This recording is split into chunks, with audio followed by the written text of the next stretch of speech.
একজন সৈনিক যারা বিদেশ থেকে এসে আজকে আপনাদের সাথে একটু পরিচিত হওয়ার জন্য এসেছেন।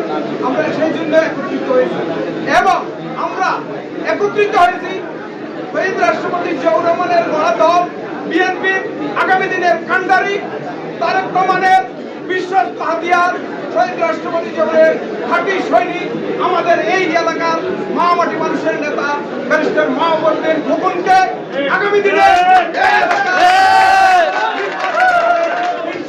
করে দিব। আর আগামী 19 তারিখ ইনশাল্লাহ আমরা সবাই একত্রিত হব। আর আমরা যে ইয়ে করেন সবাই আমরা ভাই ভাই, আমরা জাতীয়তাবাদী দলের একটা কর্মী যদি এক জায়গায় আঘাতপ্রাপ্ত হয়, আমি মনে করতে হবে আমার মাথায় যদি আঘাত হয় তাহলে আমার শরীরেও ব্যথা পাবো। এই জন্য আমরা সবাই ঐক্যবদ্ধভাবে ইনশাআল্লাহ আগামী দিনে এই জাতীয়তাবাদী দলকে, এই জাতীয়তাবাদী শক্তিকে এই সোনারমুড়িতে একটা দুর্গ হিসাবে গড়ে তুলব। এই প্রত্যাশা ব্যক্ত করে